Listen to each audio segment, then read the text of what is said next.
Bem, ah, agradeço muito o Dr. Raul Jungmann ter atendido o nosso pedido das entrevistas aqui no meu canal. Como vocês sabem, no meu canal a gente sempre tenta fazer, e fazemos sempre, creio, porque os entrevistados são sempre selecionados, que são aqueles que têm algo a dizer sobre a conjuntura brasileira, além das obviedades do cotidiano, do dia a dia, que não explicam nada, que não ajudam a compreender o Brasil.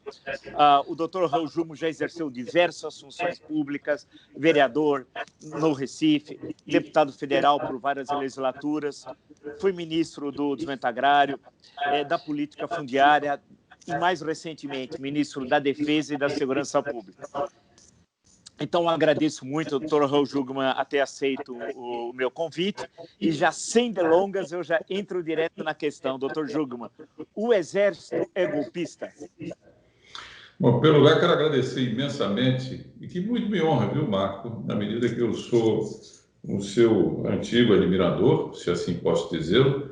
E, professor, é um prazer que ilustra, digamos assim, a nossa participação, estar aqui no seu canal, conversando com o senhor. E a resposta também, sem delongas, é não, não é golpista. O que existe é uma grande confusão, professor, entre o que falam os ministros militares, generais, sobretudo, palacianos, que levam a grande confusão quando eles fazem um uso político das Forças Armadas. Vamos a um exemplo muito claro a esse respeito.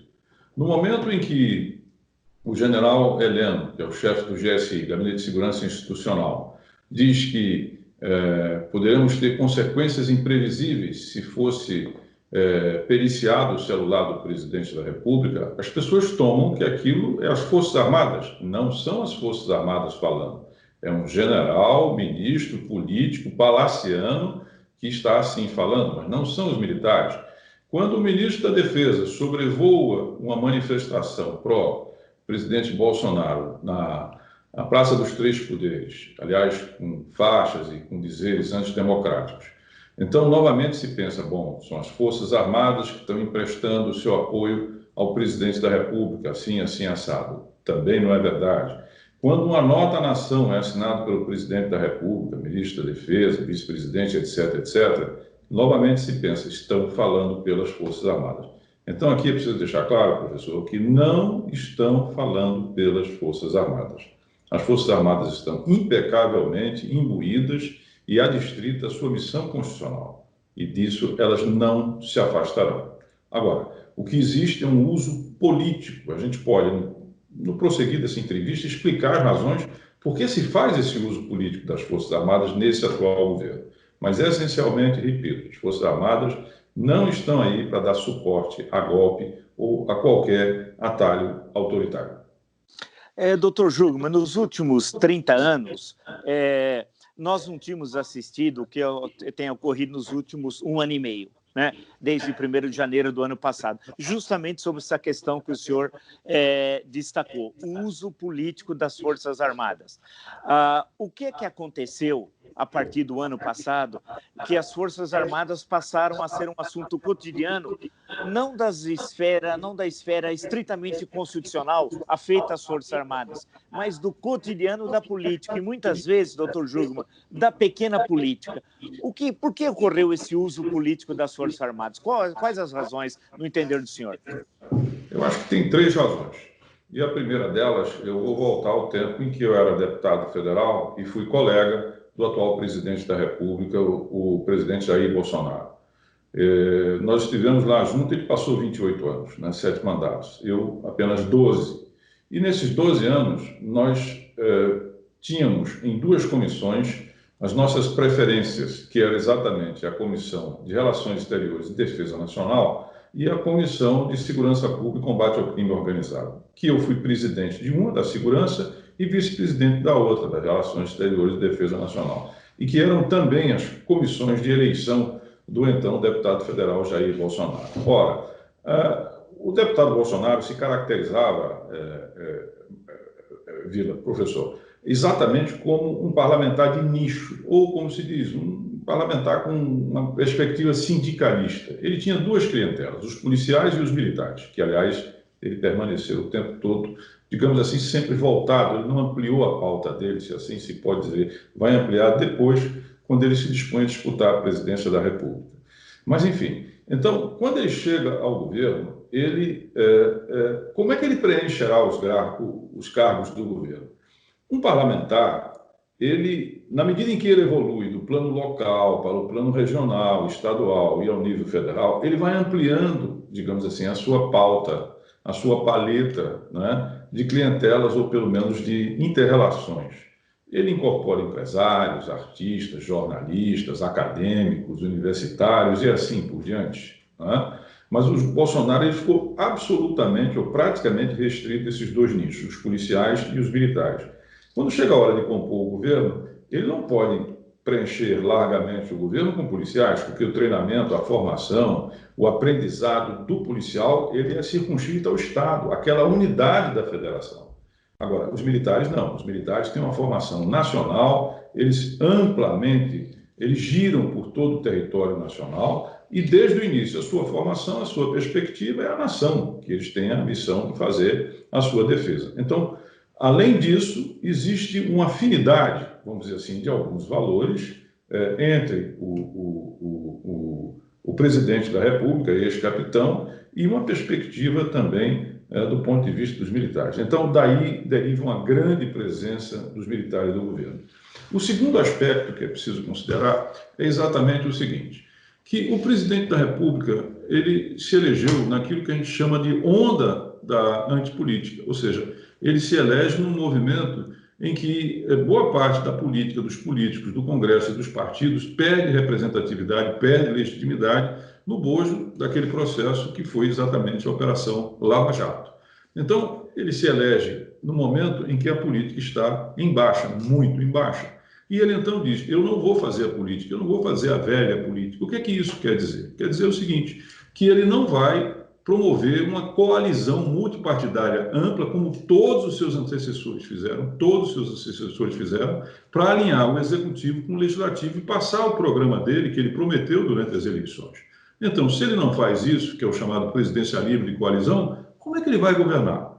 Como é que ele vai conseguir fazer passar o seu programa de governo? Aí é que entra o que eu chamo de presidencialismo de colisão, não é o de coalizão, que é montar aquela ampla maioria multipartidária, fruto da nossa fragmentação partidária, fruto do fato de que o presidente da República, todo ele, seu partido não passou de 20% dos parlamentares e também o fato de que os presidentes de 88 para cá, todos eles iniciaram o seu mandato, Vila, exatamente com uma pauta de reformas constitucionais, que é exatamente um quórum muito alto. Então, tudo isso leva exatamente à necessidade da coalizão, à frente ampla e tal, etc, etc. Bolsonaro diz, eu não vou fazer isso é a velha política. E aí a gente volta ao mesmo ponto. Bom, então como é que governa? Aí você vai ver que ele vai sempre invocar duas coisas. Primeiro, eu tenho a espada. Ou seja, os militares estão do meu lado. Aí está o uso político, que é uma forma de você constranger os poderes, constranger o Congresso. A outra coisa é dizer, eu tenho povo, eu tenho a força, eu tenho povo. Ou seja, os seguidores dele. Então, ele, em vez de fazer uma política, ou de reformar a política, para não ter a necessidade, por exemplo, de fazer o tal do presidencialismo de coalizão, ele opta por um enfrentamento, por um constrangimento, por uma ameaça do legislativo e também já agora do próprio judiciário. Então, essa é a razão pela qual, professor, se tem esse uso político das Forças Armadas. Eu, inclusive, num artigo recente que enviei para o senhor, eu digo exatamente isso, ou seja, eu digo que, olha, isso daí é um uso político, porque, de um lado, os generais palacianos e o próprio presidente dizem, não, as Forças Armadas estão fora da política. E, ao mesmo tempo, se fala pelas Forças Armadas. Ora, aqui tem um problema, lógico, que nós temos que resolver. Ou bem, se fala pelas Forças Armadas com conhecimento dela, ou bem, se fala pelas Forças Armadas sem o conhecimento dela. E é o segundo caso, exatamente, que nós estamos diante disso. Então, recuperando, o presidente diz, se elege na onda da antipolítica, não resolve fazer a ampla coalizão para dar sustentação, e a partir daí ele joga com essas duas cartas. A carta do eu tenho a espada do meu lado, eu tenho o povo do meu lado, os seguidores dele, para constranger o poder legislativo, e já agora também o judiciário, para fazer passar as suas decisões e o seu programa de governo. É isso. O senhor foi ministro da Defesa. Como é que o senhor interpreta o artigo 142, que é tão falado e tão pouco conhecido? Igual a pesquisa agora da Folha de São Paulo sobre o AI-5, que resolveram exumar, e a maior parte das pessoas não sabe o que é o AI-5. Então, em relação ao artigo 142, como é que o senhor o interpreta? Novamente, com o uso político que se quer dar das Forças Armadas. O artigo 142, professor, ele, do meu ponto de vista, não prescreve nenhuma autonomia para as Forças Armadas, nem tampouco que as Forças Armadas devam mediar conflito entre os poderes. Mediação de conflito dos poderes, pela Constituição de 1988, é feita pelo Poder Judiciário, pelo Supremo Tribunal Federal. Ora, isso não é papel, de forma nenhuma, das Forças Armadas. E veja, isso é uma ideia que veio de fora. Eu converso com militares ainda hoje, fiz grandes amizades lá dentro, não falo pelas Forças Armadas, não represento as Forças Armadas, é bom que se esclareça isso, mas eu fui ministro da Defesa por quase 2 anos e conheço as Forças Armadas. E quando eu converso com os antigos companheiros, novos e tal, que a gente teve, eles são inequívocos. Eles dizem o seguinte: mas por que essa discussão sobre o artigo 142? Isso para nós sempre foi absolutamente claro. Esse não é o nosso papel a esse respeito. Nós não temos essa atribuição, porque se você tivesse as Forças Armadas como poder moderador, como foi durante o Império, por exemplo, na Constituição de 1824, era uma arquitetura constitucional. Mas isso não está na Carta de 88 de forma nenhuma. Não existe essa atribuição. Então, isso veio a partir do jurista Ives Gana Martins, isso veio por interpretação algo enviesada do próprio Procurador-Geral da República, que depois vai se retratar, e isso de forma nenhuma faz sentido em termos constitucionais. Ou seja, lá está absolutamente claro: as Forças Armadas serão devidamente, por solicitação de um dos poderes, na defesa, ou melhor, na garantia da lei e da ordem. Então, ali está explícito. Bom, então quer dizer que as Forças Armadas, elas poderão garantir a lei e a ordem se um dos poderes a requisitar. Bom, e se houver um conflito entre os poderes? Quem vai decidir e dirimir isso é, evidentemente, o Tribunal Constitucional, que é o Supremo Tribunal Federal. E não há outra alternativa nem outro entendimento, a não ser quem queira desinformar e quem queira, de fato, ter uma atitude que eu não considero democrática. O senhor foi ministro da Defesa, um civil ministro da Defesa. Agora temos um militar ministro da Defesa. Colocar uma questão para o senhor: a maior parte das pessoas não sabe qual é o cotidiano das Forças Armadas, né? Tanto da Marinha, do Exército e da Aeronáutica, que é a arma mais nova criada durante o Estado Novo, né? Eu queria colocar isso para o senhor explicasse para quem nos acompanha qual é o cotidiano das Forças Armadas, as suas atribuições. O senhor deve ter visitado várias unidades, tanto da Marinha, da Aeronáutica, do Exército. Como é que esse dia a dia? Esse dia a dia é um dia a dia de bastante trabalho, porque, constitucionalmente, elas têm 3 grandes atribuições: a defesa da pátria, ou seja, dos interesses nacionais, do recurso da nossa população, da nossa cultura e, sobretudo, também do nosso território, que é, digamos assim, as suas funções clássicas enquanto Forças Armadas. Em segundo lugar, a garantia, e esse é o tema que desperta muita polêmica, que é a garantia dos poderes constitucionais. E terceiro, que é, digamos assim, as chamadas atividades subsidiárias. O que são as atividades subsidiárias? Por exemplo, distribuir a água no Nordeste. O maior programa de distribuição de água do mundo é levado pela Força Armada, ninguém sabe disso. Ao mesmo tempo, por exemplo, quando acontecem desastres. Veja, petróleo na costa do Nordeste, chama as Forças Armadas. Venezuelanos entrando em Roraima, chama as Forças Armadas. A Amazônia está tendo desmatamento e está tendo fogo, chama as Forças Armadas. É preciso fazer transplantes de órgãos rápidos, chama as Forças Armadas. Não é? Nós temos que assegurar as fronteiras, por exemplo, não é necessariamente, umbilicalmente, digamos assim, uma atribuição. Lá estão as Forças Armadas. Em boa parte do nosso território, sobretudo no norte, na Amazônia, a presença do Estado brasileiro são as Forças Armadas. Não é? Você tem grandes eventos, como você teve os Jogos Olímpicos, os Jogos da Copa do Mundo, a Jornada da Juventude, com a presença do Papa, e jogos militares, por exemplo, lá estão as Forças Armadas.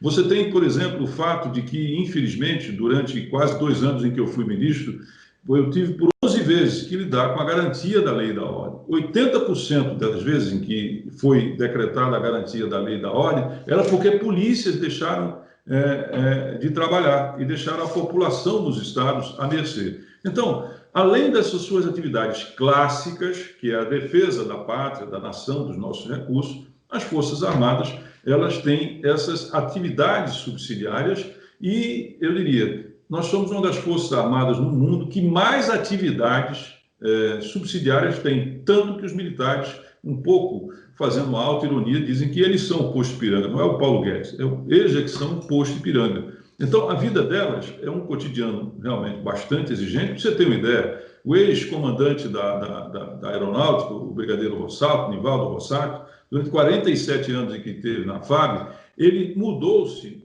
circulando no território nacional 26 vezes. O que quer dizer? Que isso para a família é péssimo, isso quer dizer que a mulher dele muito dificilmente vai encontrar um emprego, que ela possa ficar o tempo todo lá dentro, as relações que existem. Então, o militar, ele gira o país inteiro. Outra coisa, ele, desde que chega no nível de oficial, ele é avaliado todo ano. Todo ano eles são avaliados.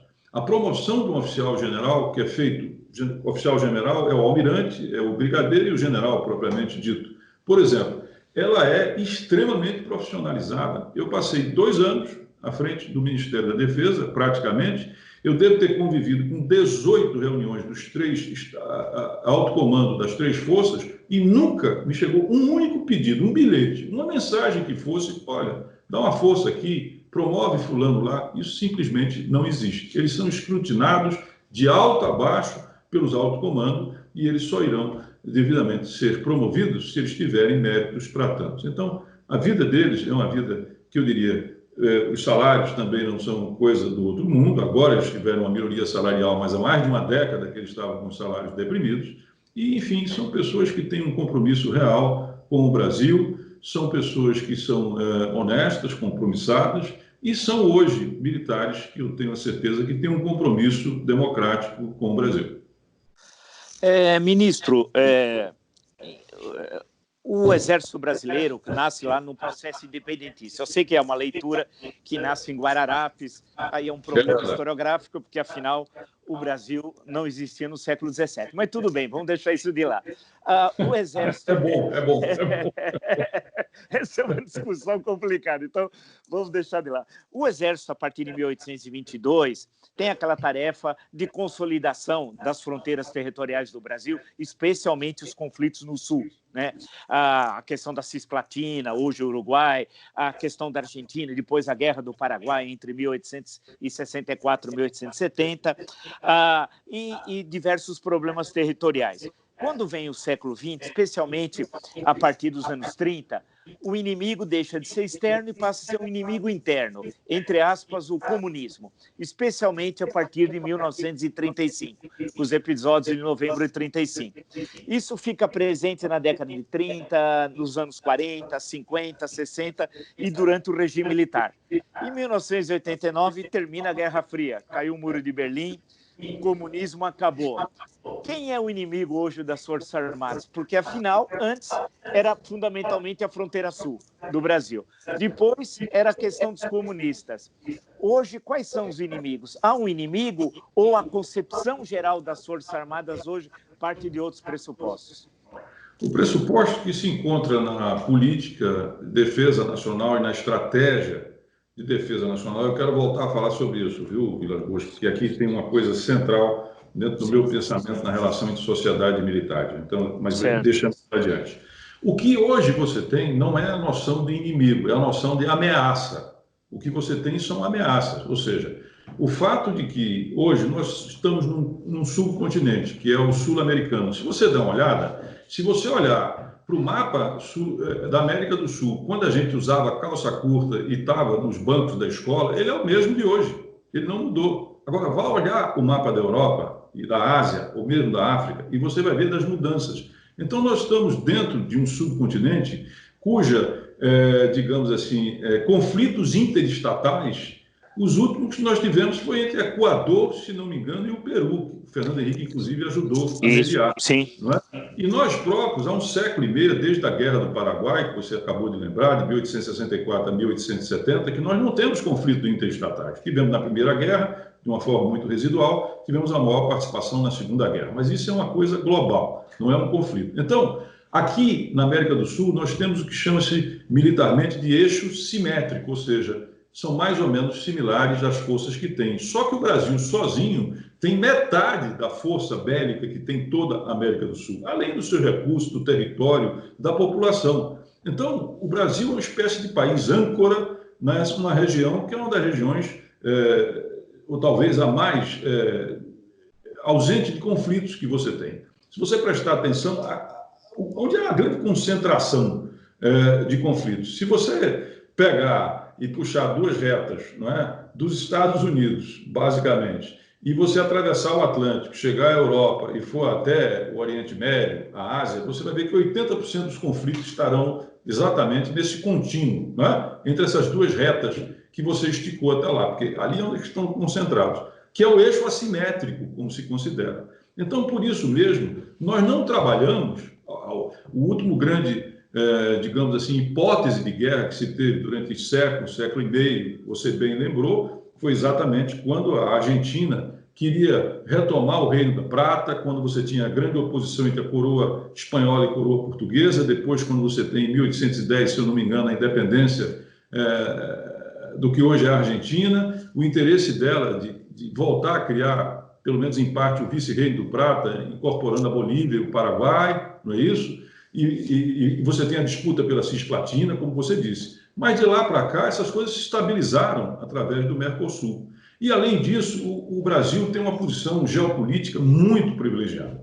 Por quê? Se você olha para leste, nós temos o mar, o Atlântico Sul, o oceano, né? O Atlântico Sul, e os nossos vizinhos são os africanos, que não nos ameaçam em nada, absolutamente nada. Se você olha para o leste, você tem uma outra barreira natural, que é a Grande Ilha, a grande floresta amazônica, que praticamente divide a América do Sul em dois. Ali você tem problema de tráfico, você tem problema de drogas e tal. Se você olha para baixo, onde historicamente sempre esteve potencialmente o conflito, e daí hoje, por exemplo, a principal unidade do Exército, tá certo, ainda está lá, em Santa Maria. Ali existe, se eu não me engano, a primeira DR, a divisão do Exército, que tem 300 tanques Panther que foram comprados da Alemanha, por exemplo, a grande força bélica que você tem mecanizada que está lá dentro. E quando você olha para o norte, bom, aí você tem a grande potência global hemisférica, que é os Estados Unidos, que, obviamente, não se trata de estabelecer conflitos, uma possibilidade bélica com eles, não é? Então, o Brasil tem um bônus da providência em termos geográficos, geopolíticos, como você queira. Por isso, você não identifica um inimigo, você identifica ameaças. Por exemplo, nós temos 260 plataformas offshore em termos de petróleo. Então, aquilo ali é possível, sim, de se ter uma ameaça, e é preciso defender isso, né? Você tem lá do outro lado do Golfo da Guiné, você tem pirataria e você tem grandes reservas de petróleo. Onde tem petróleo, você, obviamente, você tem questões geopolíticas e ameaças daí derivado. Lembrando que 97% de todo o nosso comércio marítimo se faz através do Atlântico Sul, não é isso? Você, quando olha lá para baixo, você vai ver que você tem ameaças em termos de narcotráfico, tá certo? Você tem ameaça em termos de crime organizado. 4 dos 10 países que fazem fronteira conosco, o Peru, o Paraguai, a Bolívia e a Colômbia, são grandes produtores mundiais de drogas, não é? E você tem também a questão da Venezuela, que é um problema na nossa fronteira. Vamos supor que lá que permita que nunca aconteça isso, você tenha, por exemplo, um conflito, uma guerra civil, e você pode ter uma intervenção multinacional nas suas fronteiras. Então, tudo isso são o quê? Ameaças com as quais você trabalha, sem falar na percepção militar da ameaça constante, que é a Amazônia, 40% do nosso território, que tem um grande domínio em termos de recursos, de biodiversidade, de água, etc., etc., e que na percepção militar, mas acho que não apenas dele, é objeto de cobiça. Então, trabalha-se com o sentido da ameaça e da dissuasão. O que é a dissuasão? A dissuasão digamos assim, uma coluna mestra do pensamento militar. Se existem ameaças, eu tenho que ter capacidade dissuasória, ou seja, de impor àquele que está por trás da ameaça que, se ele me ataca, eu vou contra-atacar e ele vai pagar muito caro. Quer dizer, a dissuasão é exatamente demover que as ameaças se transformem em conflito, que se transformem efetivamente num embate real. Que aquilo que é um risco, ele venha a se, digamos assim, concretizar. Por isso, o conceito hoje que você trabalha não é o conceito do inimigo, que hoje nós não temos onde encontrar. Nossos grandes inimigos são internos, são exatamente a questão do desemprego, a desigualdade e a insegurança. Mas o conceito com o qual se trabalha hoje é da ameaça e da capacidade que o Brasil precisa ter de dissuadir qualquer tipo de ameaça que ultrapasse a linha de ser um potencial risco para se transformar numa realidade. Antes, eu queria entrar em umas questões de segurança pública, do qual o senhor foi ministro, mas antes disso, eu queria ainda explorar um pouco essa questão do Ministério da Defesa, que o senhor foi ministro também. Por que o Brasil não tem mais, como teve, uma indústria bélica? Bom, isso tem a ver com alguns fatos. Primeiro, você teve um incentivo durante o regime militar, houve um grande subsídio a essa indústria e também uma política muito agressiva em termos de exportação. De lá para cá, quando você tem a redemocratização e o Estado ele começa a exatamente claudicar, ou pior, ficar nessa situação de semifalência ou numa situação fiscal muito difícil, isso é retirado. E um exemplo disso, por exemplo, é o seguinte: o BNDES não financia exportações. O Banco do Brasil exige, muitas vezes, para dar um apoio, certa contrapartida, digamos assim, enfim, que você tenha crédito, que você tenha condições de, digamos assim, ancorar em termos financeiros, em termos creditício, as possibilidades de exportação. Então, eu convivi isso de perto e vi a dificuldade que existe. Eu me lembro que, certa feita, Vila, eu fui com um conjunto de empresários rodar ali pelo Oriente Médio. Pelo Oriente Médio, eu fui ao Catar, eu fui na África, na Tunísia, eu estive em Doha, eu estive na Jordânia, inclusive com o rei da Jordânia, estive no Egito, etc, etc. E esse conjunto de empresários ficou extremamente animado. Mas quando ele chega aqui, que ele busca uma carta de crédito para poder fazer, por exemplo, uma exportação, ela é muito difícil de conseguir. Então, a nossa capacidade de competir, os Estados Unidos não. Os Estados Unidos fazem isso de uma forma absolutamente aberta, outros países também. Ou seja, o Brasil hoje não tem uma estrutura, por assim dizer, que dê suporte às nossas, digamos assim, potencialidades em termos de indústria bélica. Nós mudamos isso, criamos foi o Jobim, a Secretaria de Produtos de Defesa, mudamos a regra tributária, criamos a possibilidade de que você tenha, colocando as empresas como empresa estratégica em termos de defesa, de você ter uma série de vantagens, mas isso não é suficiente ainda para que você possa acessar o mercado externo em termos de produtos de defesa com a disposição, com o potencial que tem o Brasil hoje. Ainda mais uma questão ainda sobre as Forças Armadas, porque depois eu queria, por favor, conversar com o senhor sobre a questão de segurança pública. Desde o início da República, há um processo de intervenção constante dos militares na cena política. No Império, 2/3 dos ministros da Armada, como era chamada a Marinha, ou da Guerra, foram civis, né? Inclusive, durante a Guerra do Paraguai, ministros civis.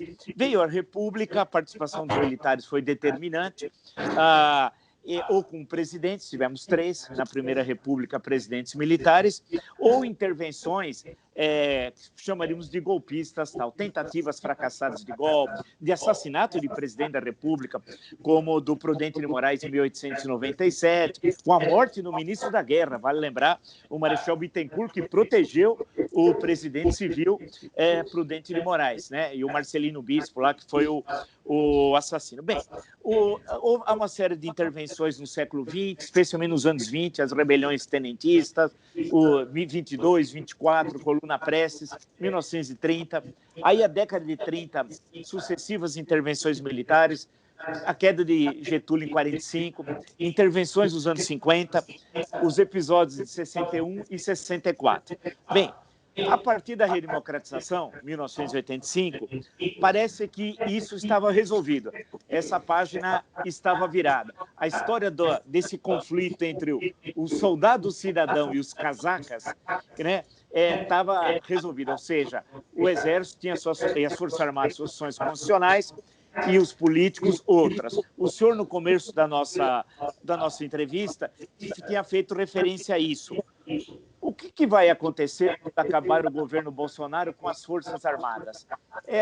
Eu estou dizendo isso especialmente, eu acho que são centenas e centenas de oficiais que estão no governo.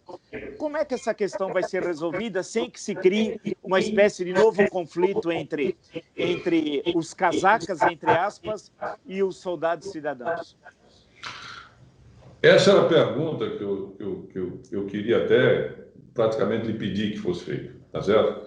Porque aqui nós chegamos a... É verdade, porque me permite colocar algo, professor, que eu considero central em toda essa discussão, que é o seguinte: quem dá o rumo, quem define as políticas nacional de defesa e estratégia nacional de defesa, portanto, o que são, para onde vão, como são, não é? Os militares, é o poder político. É o poder político que cabe isso, tá certo? E ele se aliena, ou seja, o Congresso Nacional, como eu vou procurar demonstrar daqui a pouco, e a nossa elite civil, ela não se empodera disso, ela não faz isso, ela não dialoga, ela tem os instrumentos de estabelecer o rumo, de dizer quais são as políticas de defesa, que é muito maior do que a questão militar propriamente dita, mas a questão militar é central, mas não faz isso. Ou seja, os políticos se alienam disso, tá certo? E eu sou político, não tenho nada contra a política, tá certo? Não tenho mandato, mas permaneço como cidadão, sou um político, sem a menor sombra de dúvida. Então, veja bem, em 2010, o então ministro Jobim, secundado pelo Mangabeira Unger, ele promove uma ampla discussão, tá certo? E surge, então, a Política Nacional de Defesa e a Estratégia Nacional de Defesa, tá certo? Antes disso, nós tínhamos algumas diretrizes, que era basicamente um decreto do presidente Fernando Henrique, que depois é renovado com o presidente Lula, mas você não tinha o agreement, tá certo? Você não tinha o crivo do Congresso Nacional. Eu fui o relator da Lei Complementar 136, que exatamente por iniciativa do relator, que éramos nós, fez com que a Política Nacional de Defesa e a Estratégia Nacional de Defesa passasse por dentro do Congresso Nacional. Nunca passou. Ou seja, veja bem, a Política Nacional de Defesa, repito, e a Estratégia Nacional de Defesa, que é o nível mais alto das decisões agregadas que você tem sobre defesa nacional e, óbvio, sobre as Forças Armadas, nunca passou pelo Congresso Nacional. Nunca teve, não é, o carimbo, o imprimato, o debate do Congresso Nacional. De quebra, em outra emenda, nós colocamos, é evidente que tudo isso negociado com o ministro Jobim, o chamado Livro Branco da Defesa Nacional, que é um inventário onde estão as forças, quantas são, qual é o cenário que elas trabalham, qual é a composição, qual é a formação, tudo lá. Então, tínhamos 3 instrumentos, que era a Política Nacional, a Estratégia Nacional de Defesa e o Livro Branco, que eram a base, o fundamento para um amplo diálogo histórico entre o poder político e as Forças Armadas. Para você chamar as Forças Armadas e discutir com elas no mais alto nível o que é isso, por que essa formação, por que nós temos essa composição, por que os cenários são esses. Enfim, tudo estava lá para ser discutido. Quando eu deixei o Ministério da Defesa e depois o Ministério da Segurança, eu me interessei por saber, porque em 2016 fui eu que coordenei a política, a estratégia e o Livro Branco. Como é que foi isso na minha casa? Como é que foi isso no Congresso? E aí eu tive uma decepção que realmente foi muito grande. Por quê? Quando passou pela Câmara, não teve uma audiência pública para discutir esses documentos. Quando foi votado, não foi voto nominal, aquele que tem no painel, foi por votação simbólica, e teve um voto contrário. E também não teve discussão. Teve um voto contrário, que foi do Chico Alencar, que é do pessoal do Rio de Janeiro, que disse que votou contra, pelo menos foi isso que eu encontrei lá nas atas, porque não tinha informações sobre o regime militar.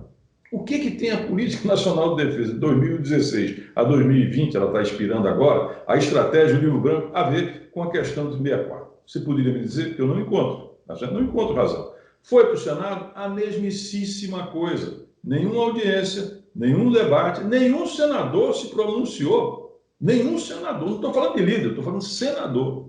Então, perceba, né? Você cria uma ferramenta que amplia, tá certo? Vai para além daquilo que você tinha anteriormente, inclusive em termos de constitucional, quer dizer, a capacidade de controle, ou você, de certa forma, você aprimorou, de certa forma, você, de acordo com os dispositivos da Constituição, que não cabia inovar em termos constitucionais, você trouxe, né, para a prática instrumentos que permitem ao Congresso e ao poder político o controle das Forças Armadas e da Defesa Nacional. E isso não aconteceu. Então, é preciso levar em conta que hoje se discute muito e há muita preocupação com os militares, mas não se dialoga com eles, não se conhece eles, não se tem uma proximidade com eles. Você quer ver uma disjuntiva que acontece? Para os militares, a Amazônia, professor, é sobretudo uma questão de soberania nacional, de território, de soberania nacional. É claro que tem também a questão ambiental, a questão da segurança, mas para ele o topo é essa questão. O resto do país, ou pelo menos boa parte da opinião pública, está preocupada com o meio ambiente. Claro que o meio ambiente é importante. Eu fui presidente nacional do IBAMA. Eu não discuto isso. Mas, ao mesmo tempo, cadê o diálogo para você entender essa prioridade que vem desde lá de trás, não é? Dos primeiros geopolíticos, né? do Mário Tavares, do Beira Matos, do Golbery, que chega, enfim, até o presente. E aí você não tem isso. Então, quando chega nesses momentos, as pessoas ficam todas preocupadas. É verdade, mas por que é que nós não, digamos assim, empoderamos daquilo que existe como já dado, como um fato jurídico e politicamente dado, a gente não assume? Então, este é um fato que é preciso, de fato, ser. Agora, quanto ao futuro, veja, novamente aqui nós temos uma questão que remete para o poder político. Primeiro, essa questão de militar da ativa, tá certo? Que é uma função, exatamente, de Estado, assumir funções de governo, olha, isso não é legal. Nós ainda há pouco tínhamos 4 oficiais generais de 4 estrelas, portanto, membros do alto comando, que eram da ativa e estavam no governo. E isso, de fato, tinha que ser regulamentado. Isso não pode continuar dessa forma, desse jeito, não é? Do mesmo jeito que essa grande quantidade que nós temos de militares, nada contra os militares, são excelentes profissionais, trabalhadores, leais, honestos, não tem nenhum problema com isso. Mas isso cria problema. Por quê? Porque se eu estou trabalhando politicamente nesse governo, evidentemente que eu trabalho, não tem como fugir a essa constatação pela derrota da oposição, mas a oposição representa milhões de brasileiros. E as funções das Forças Armadas dizem respeito ao Estado, a todos os brasileiros, não pode ter distinção. Então, nós vamos ter realmente uma questão aí na frente que vai ser colocada. E, novamente, o poder político precisa de tomar posição a respeito disso, regulamentar essas relações, tá certo? Para que elas não fiquem nesse limbo que elas se encontram e que são muito ruins para as Forças Armadas e que também não são bons para o Brasil. Eu sempre cito, acho que 3, 4 vezes já tenho comentado isso, de uma exposição que o senhor fez, se não me engano, na Câmara dos Deputados, que apareceu nas costas, o senhor estava sentado na mesa, ali a mesa diretora ali dos trabalhos da comissão, ao fundo tinha um mapa do Rio, acho que projetado, da cidade do Rio de Janeiro, e o senhor identificava regiões da cidade sob controle ou das milícias ou do crime organizado. E fazia algumas considerações que me pareceram muito interessantes, falando assim, além daquele domínio territorial, havia uma espécie de domínio territorial, ou das milícias, ou do tráfico, e as atividades, aquela população apresada pelo crime, ali também tinha eleitores. Quer dizer, além das atividades criminosas, as milícias e o tráfico poderiam utilizar aquela massa enorme como eleitores a cada 2 anos. E o senhor estabelecia também a relação, portanto, crime e política, a possibilidade disso, dessa representação. Aí eu fiquei pensando naquilo, lembrando um pouco da história do Rio, desde os anos 80, em que essa questão do século passado está mais presente. Como como é que o senhor, que foi ministro da Segurança Pública, acompanhou o par e passo tudo isso? Como é que essa relação, claro que não é desqualificar o Rio de Janeiro, diminuir, é uma questão nacional, né? Mas como é que essa relação hoje entre crime organizado e política? É a minha nêmesis, professor, é a minha nêmesis. Essa é uma história pesada. Vamos lá. O Rio de Janeiro hoje, meu querido Rio de Janeiro, que de certa forma é um símbolo de nós todos, né, em vários aspectos, não tem a capital durante até recente, 61, desde que saiu de Salvador, que foi para lá. O Rio de Janeiro, ele tem algo que é nacional, mas que é crítico, ou mais crítico lá, que é o quê? É o seguinte, o crime organizado, o narcotráfico e as milícias controlam aproximadamente 310 comunidades no Rio de Janeiro, ok? Então, 310 comunidades no Rio de Janeiro, perfazendo entre 1,5 milhão e 1,7 milhão cariocas, vivem num estado de exceção, se vocês quiserem, num estado paralelo, aonde não vige o artigo 5º da Constituição, nem o artigo 6º, por exemplo, mas, sobretudo, o 5º, direitos e garantias individuais.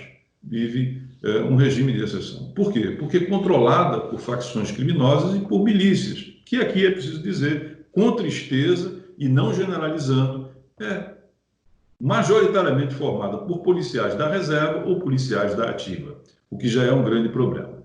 Mas vamos adiante. Quem controla o território, que é isso que o professor se referiu, controla o voto, aterrorizando, pressionando, dando alguns benefícios, algumas coisas, não importa, mas controla o voto. A partir do momento que a milícia toma conhecimento disso, né, que ela toma consciência melhor disso, ela percebe que ela pode, a partir daí, eleger a sua bancada. Ou seja, o crime pode eleger e elege a sua bancada. Novamente, não vamos incorrer em generalizações que são absolutamente injustas. Mas uma parte das milícias, do crime organizado, a milícia mais, porque a milícia vem de agentes do Estado, ou então aposentados, mas agentes do Estado, que tem mais a noção do jogo, da percepção política. Então, o que é que acontece? Dominou o território, controlou o voto, elege o seu representante ou elege um deles. Então, você passa a ter, exatamente na representação no parlamento, ou seja, na Câmara Municipal, Federal e estadual e mesmo a Assembleia Estadual e Câmara Federal, você passa a ter representante do crime. E como o professor Vila sabe a saciedade, no Brasil vige o que se chama, e eu me referi aqui no início, presidencialismo de coalizão, que é o seguinte: depois da eleição é que o incumbente, prefeito, governador, presidente, vai formar a sua maioria. E como é que ele forma essa maioria para poder passar o seu programa de governo? Ele forma exatamente, ou seja, ele entrega cargos no executivo, uma secretaria, uma diretoria e tal, mas ele também entrega cargo de comissário, ele também entrega cargo de comandante, por exemplo, de uma unidade policial, de uma patrulha, seja assim, assim, assim. Então, isso é o que eu chamei, professor, de coração das trevas. Quer dizer, você pega o crime organizado que controla o território, que controla o voto e coloca ele dentro do coração do Estado. Porque o coração do Estado é onde você tem exatamente a violência legítima, portanto, a violência que está adequada às leis, né? A violência legítima, digamos assim, é o núcleo mais duro que você tem do Estado. E é isso que vai acontecer, né? Então, a partir deste momento, você começa a construir uma aliança entre crime organizado e parte da polícia. Como se dá essa aliança? Essa aliança se dá da seguinte maneira: se o crime organizado, as milícias, tem voto e tem recursos, ela pode colocar isso à disposição exatamente da política. E o que faz a política? A política dá blindagem, dá segurança, dá garantias, tá certo? Inclusive de não punição, de promoção e etc, etc, para esse pessoal do crime organizado. É o que eu chamei, um tanto retoricamente, pelo que peço desculpas, da aliança satânica entre o crime, a política e a corrupção. Isso existe por aí afora, mas no Rio de Janeiro alcançou feições absolutamente críticas. E é sobre isso que eu falo e me preocupo muito. E tenho efetivamente, professor, lutado muito com isso, mas não vou cansá-lo os vários exemplos que eu tenho nessa trajetória de tentar romper com essa aliança satânica, como eu assim disse. Mas, infelizmente, essa é a situação hoje no Rio de Janeiro. Mas pegando a questão do Rio, ministro, o senhor era ministro da Segurança Pública quando da intervenção federal na área da segurança. Foi designado o general Braga Neto, né? Como é que foi essa experiência aí? Dali foi possível tirar quais lições? Olha, a primeira coisa que a gente tem que entender é que não dá para cobrar, numa intervenção de 10 meses, a solução desse problema. E eu vou dar um parâmetro aqui. Medellín, nos anos 90, 91, quando você tinha um cartel de Medellín no auge, o Pablo Escobar mandava não só em Medellín, mas na Colômbia, em parte dela. Até hoje, naquela época, Medellín é a cidade mais violenta do mundo. Tinha uma relação de 320 mortes por 100 mil habitantes. O Brasil, que tinha até pouco tempo, até 2 anos atrás, uma relação de 30 mortes por 100 mil habitantes, muito mal na fita. Agora imagine 320. Pois bem, depois de 20 e tantos anos, né, 25 anos, sei lá, eles conseguiram reduzir isso para 23, 24. Mas isso implicou na continuidade de uma política intertemporal. Quer dizer, mudava o prefeito, mudava o alcalde, o governador, mas eles levaram adiante uma política. A gente pode falar que política é essa, mas vamos deixar de lado. Então, a primeira coisa que tem que entender é que é preciso ter uma continuidade, é preciso ter um rumo e saber o que fazer. E outra coisa, já que a gente está falando em rumo, professor, vamos aqui deixar claro que o debate nacional, ele é um debate hoje em termos de segurança interditado, porque nós só falamos de repressão, nós estamos com medo, existe muito criminoso, nós temos família, temos filhos, ficamos preocupados com tudo isso, e o que é que a gente quer? Que tire a bandidagem da rua. Tudo bem, isso está correto. Então, se pede mais polícia, se pede mais viatura, se pede mais colete, se pede mais bala, também está correto. Embora que o viés tem que ser muito mais da inteligência do que não do flagrante, de pegar o sujeito que está com a droga e tal, o vaporzinho e tal, etc., na rua e botar ele na cadeia. Isso é outra coisa. Mas você não tem um debate, tá certo? Onde é que ele é interditado? Nas outras duas pontas. Ele é interditado do lado da prevenção social. Porque se você olhar, professor, 55%, passando para o outro lado do debate interditado, 55% dos 862 mil apenados que nós temos no Brasil é de jovem. E que jovem? É o preto, é o da periferia, da família desestruturada, com baixa escolaridade e baixa renda. Então, essa juventude, ela se torna, uma parte dela, sem querer criminalizá-la de forma alguma, se torna vulnerável ao crime, ao apelo do crime. E é ela que vai entupir e fazer com que a gente tenha a terceira maior população criminosa do mundo. Nós só perdemos para os Estados Unidos e só perdemos para a China. Então, veja bem, eu também não debato o sistema prisional, que é a outra ponta. A primeira é essa juventude, que a gente tem que ter um programa nacional de prevenção social voltado para ela, chegando nela, estendendo a mão para ela, dando um sonho, um projeto que tem que ter para essa juventude, senão, como é que vai ficar? A outra ponta, que também não é discutida, é o sistema prisional. O sistema prisional, que eu já disse que é o terceiro maior do mundo, ele cresce 8% nos últimos anos. O que quer dizer que daqui a 3 anos nós teremos uma Porto Alegre, mais de 1,5 milhão de apenados. Esse sistema é superlotado, absolutamente superlotado, tá certo? E esse jovem que cai lá dentro, 82% não tem trabalho, então ele fica lá sem fazer nada naquele depósito, e 85% não tem educação. Então, eu pego um jovem, tá certo? Que já tem a sua precariedade social, né? Coloco ele dentro de um sistema prisional, que vai gerar um estigma para quando ele sair. E a ressocialização fica por conta de Deus, porque eu não dou a ele nem educação e tampouco eu dou a ele qualquer tipo de formação profissional. Veja, eu não estou aqui fazendo confusão com bandido que sequestra, que mata, traficante, não. Aí você tem que ter a mão dura do Estado, tá certo? Contra esses que aí estão. Mas eu estou dizendo que esta juventude, se continua isso, não tem orçamento, não tem carro, não tem polícia, não tem jeito. Nós temos que... professor, é como se você tivesse a banheira, a água transbordando. E aí, em vez de você fechar a torneira, você fica tirando água de balde, tirando água de balde. Não, você tem que fechar a torneira. E a torneira é dar um sonho, um projeto de vida para esses jovens. Senão, uma parte deles vai migrar para o lado de cá e vai sair. E aí onde é que entra, para mim, o coração das trevas dessa história. Que é o seguinte, aproximadamente nós temos 1.500 unidades prisionais no Brasil. Não é? Algo em torno de 85% a 90% dessas unidades prisionais são controladas por facções de base prisional. Facções de base prisional. Por quê? Porque elas surgiram dentro do sistema estatal, exatamente, prisional. E aí o que é que acontece? Quando o jovem, esse jovem, que eu estou me referindo, ou mesmo maduro, adulto que seja, cai lá dentro, ele, para sobreviver, precisa se associar a uma das 70 facções criminosas que controlam o sistema prisional brasileiro. Percebeu? Ou seja, o cidadão fica aqui alegre porque tiraram aquele bandido, por exemplo, das ruas, e ele vai simplesmente engrossar as ordens do crime organizado. Percebe? Veja que inequação que nós estamos montando na segurança pública. Eu não tenho um programa voltado para essa juventude que fica vulnerável.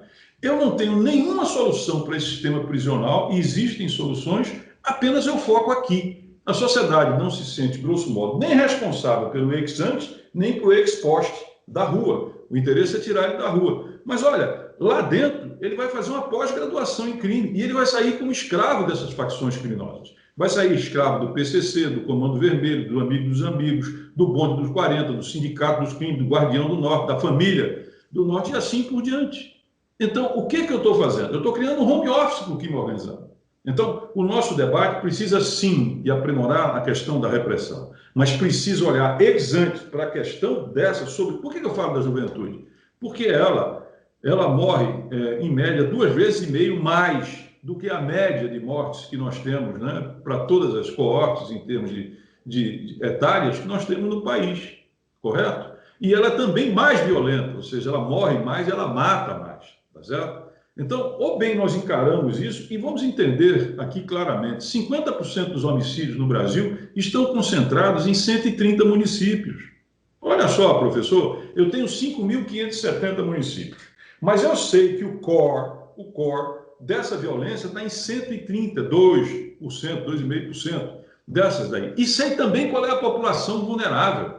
Então, eu tenho o território, eu tenho a vulnerabilidade. Será que é tão difícil construir uma política pública a partir disso? E mais um detalhe, me perdoe, porque eu estou me cedendo muito nessa questão, mas para mim é muito caro dizer isso. É muito caro dizer isso.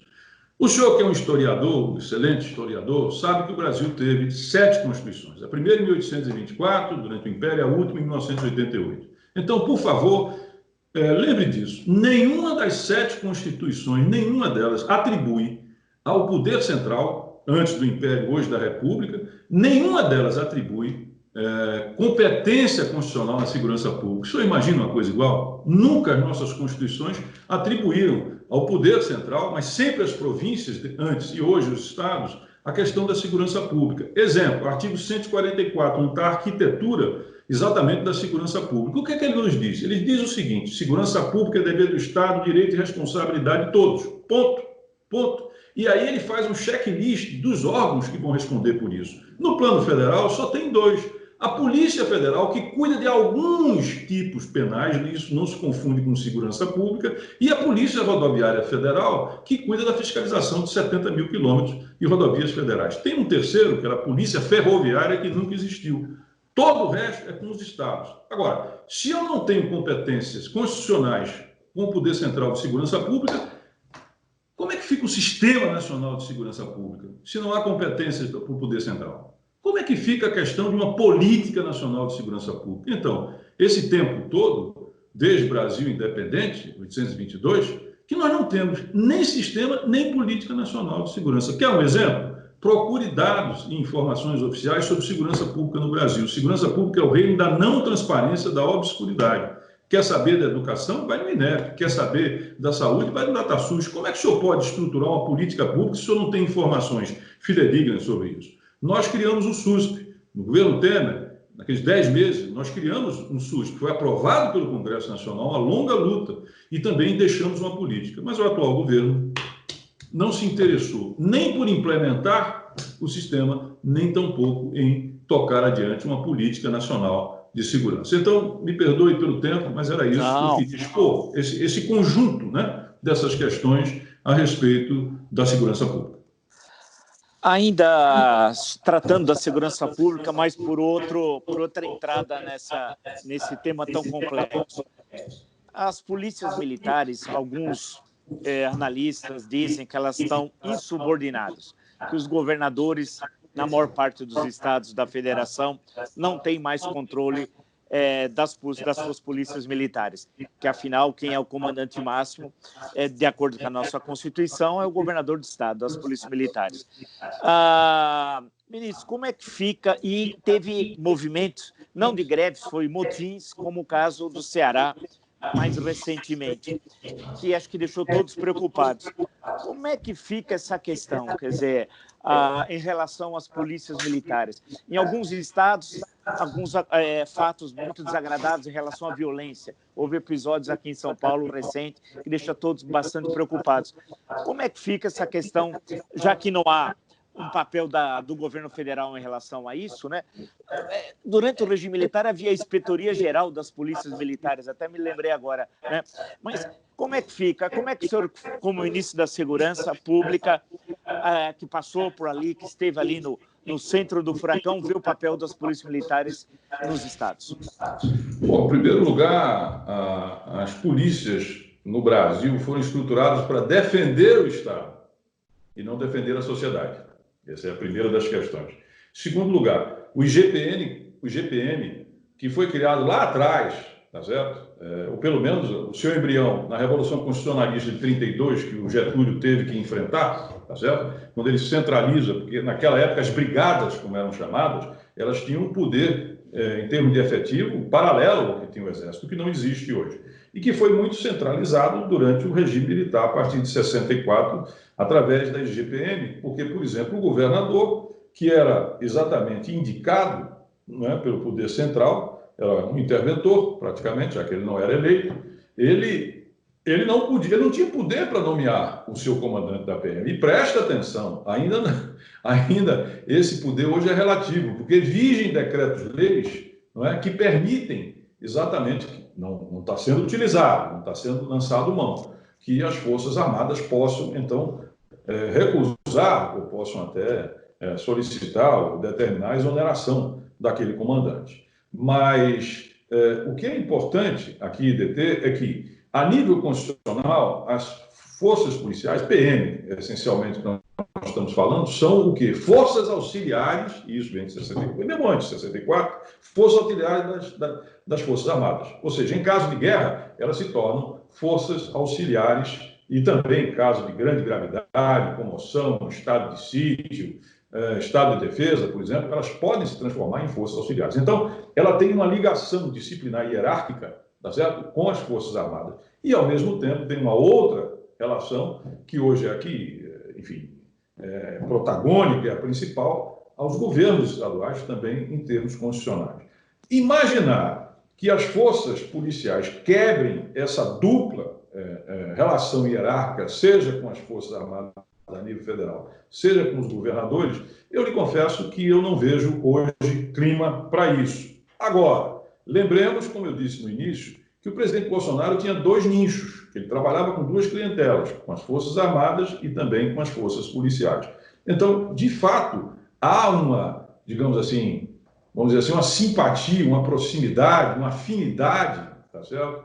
Ideológica, em termos de ideia, em termos da representação que o presidente Bolsonaro tem exatamente com essas polícias. Essas polícias, nos estados, em graus variáveis, são muito politizadas. Você quer um exemplo, professor?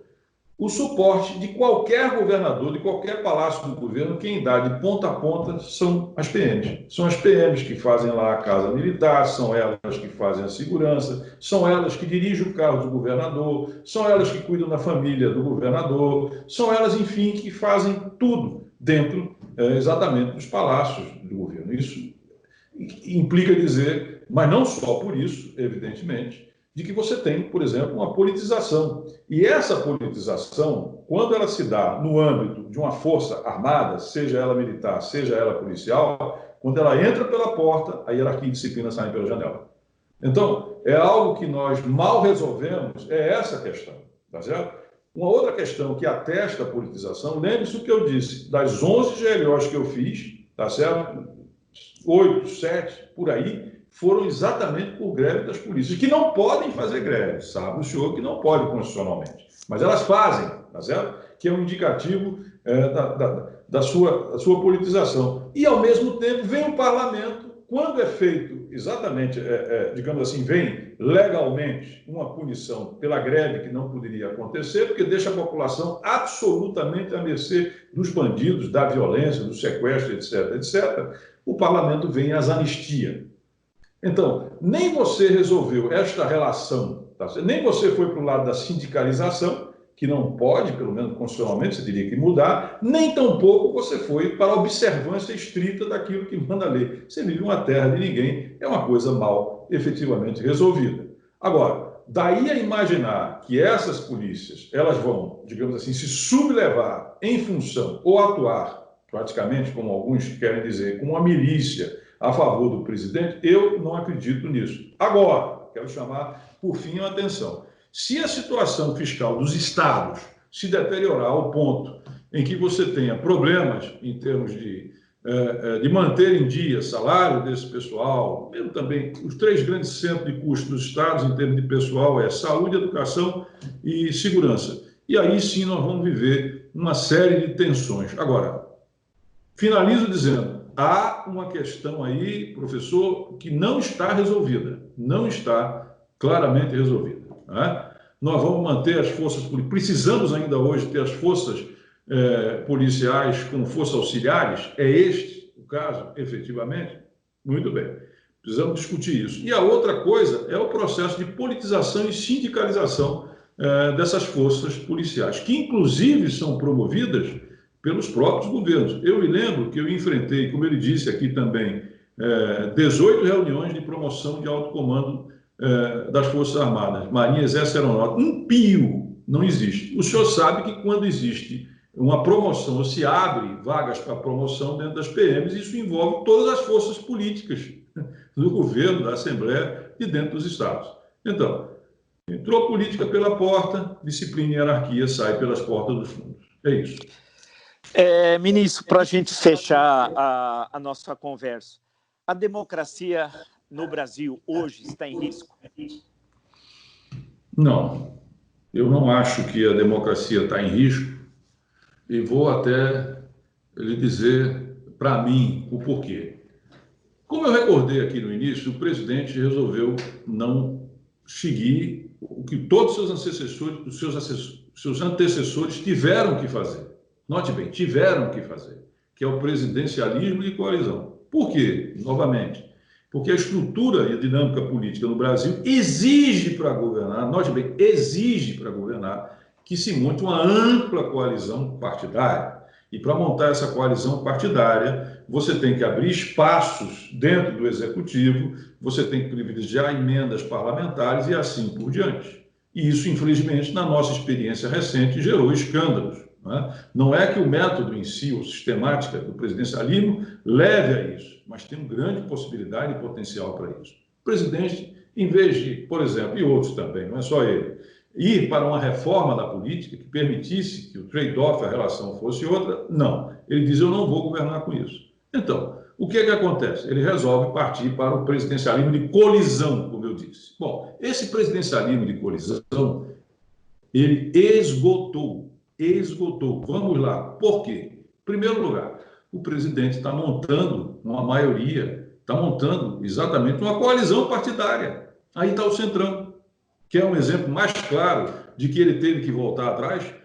Voltou por quê? Primeiro, para se defender de uma possibilidade, como os outros presidentes também tiveram, de um impeachment. Segundo, que é defensiva. Segundo, também ofensiva, que é entrar na disputa pela sucessão do presidente da Câmara, que vai se dar agora, janeiro, fevereiro, vai se dar, que é o Rodrigo Maia. Então, por aí o presidencialismo se esgotou. De outra parte, no que diz respeito à manutenção daquelas gangues, né, de fake news, né, articuladas com empresários que financiam, com gabinete do ódio, com influencers, youtubers e tal, para envenenar, para ameaçar, para destruir biografias, o Supremo desarticulou isso. Aí está exatamente a questão do inquérito da fake news, conduzidas muito bem pelo ministro Alexandre de Moraes. Isso agora está à mostra para a sociedade. E, além disso, você tem uma CPI do outro lado. Tá certo? Então, a possibilidade de contar com isso, com essas milícias digitais, também, que era a base para esse conceito de pressão e tal, ela também foi para o espaço. Além disso, nós temos a pandemia. E a política de colisão com os governadores, em vez de você coordenar, de chamar o país, os poderes, a oposição, para dizer, olha, isso aqui nós temos que estar junto, deixa as nossas diferenças para amanhã, para depois, mas agora é o Brasil, são vidas e tal. Não era isso, foi para o quê? Para colisão. Isso também resultou o quê? Nessa tragédia que nós estamos vendo aí. E, ao mesmo tempo, o plano de governo, que era um conjunto, sobretudo, ou pelo menos o carro-chefe, um conjunto de reformas liberais levado adiante pelo ministro Paulo Guedes, tá certo? Virou pelo avesso, ou seja, a crise virou pelo avesso. Né? E, por fim, nós temos esses fatos aí revelados a respeito do Queiroz, do Assad, etc., etc., que tem impacto sobre a popularidade. Então, o presidente, que nunca teve, tá certo? Capacidade ou poder de virar ou levar as Forças Armadas para um golpe autoritário, se é que um dia ele pensou isso, se é, vamos lhe dar o benefício da dúvida, que nunca teve, hoje muito menos. Até porque, se uma parte, digamos assim, dos oficiais superiores, eles, de certa forma, abraçaram a narrativa de que o presidente não era deixado governar por parte do Congresso e, sobretudo, do Supremo, esse pessoal não dá um passo a respeito, se isso, de certa forma, foi, abre aspas, comprado, né? Inclusive naquele episódio do Ramagem, porque ali, no meu modo de entender, um certo voluntarismo, tá certo? Então, isso fez com que eles se aproximassem. Coisas como Queiroz, o Assad, milícia, rachadinha, realmente os afasta de qualquer tipo de possibilidade. Então, por tudo isso, professor, e concluindo a minha questão, eu acho que os mecanismos criados de contenção de 88, a cultura que nós temos, conseguimos democrática, mesmo nesse país imensamente desigual que nós vivemos, mesmo esse país com as suas outras inconsistências e problemas que a gente tem, que são tantos, a gente conseguiu, de certa forma, levar a essa exaustão desse presidencialismo de colisão, e vamos ver o que é que vai vir aí pela frente. Embora que os conflitos criados não vão desaparecer, recentemente o presidente da República foi inaugurar um trecho da Transnordestina, 2 governadores não foram. Então isso não é uma coisa que vai sarar do dia para a noite. E além de que os processos que estão em andamento também vão, digamos assim, desembocar, talvez eventualmente, espero que não, em novas crises. Mas isso está contido. Agora, preste atenção, os grandes 4 diques contra excesso do Executivo, não só desse parlamento, não só desse presidente, são a Procuradoria-Geral da República, a Câmara, o Senado e o Supremo. A PGR já foi. Agora, nós vamos ter uma sucessão no Supremo, vai trocar um presidente por outro, e as duas gemas da coroa, por assim dizer, que é o Senado e a Câmara, estão em questão e podem mudar. Eu acho difícil que, por exemplo, na Câmara, alguém suceda o Rodrigo com um grau, digamos assim, de disposição para enfrentar e conter determinados excessos, como também o que ele alcançou em termos de respaldo dentro da casa. A mesma coisa se pode dizer no outro nível, mas sim se pode dizer do Alcolumbre. Mas, enfim, eu concluo dizendo o seguinte, que testado, o sistema demonstrou que o seu check and balance funcionaram, se não como a gente queria, como o professor queria, como eu também queria, mas a verdade é que houve essa contenção e por isso eu hoje não vejo, e sobretudo também pelo papel, né, democrático que está sendo cumprido pelas Forças Armadas, eu não vejo a democracia em risco nesse momento. Queria muito agradecer ao Dr. Raul Jungmann, ministro, que está aí sempre presente, aí, escrevendo, debatendo, dando entrevista, colocando suas opiniões sobre a política brasileira, sobre o passado recente, e alguém que exerceu funções de Estado, né? Porque uma coisa é o parlamento, outra coisa é alguém que reflete sobre a conjuntura, e outro é alguém que foi lá do interior do aparelho do Estado, ou como ministro do Desenvolvimento Agrário, da política fundiária, da defesa ou da segurança pública. Quer dizer, conseguir ter essa visão de totalidade é para poucos. Então, agradeço muito a sua entrevista, as suas palavras, e vamos esperar realmente que nós conseguimos, nós aqui, o Brasil, consiga e brasileiros sair dessa terrível crise que vivemos.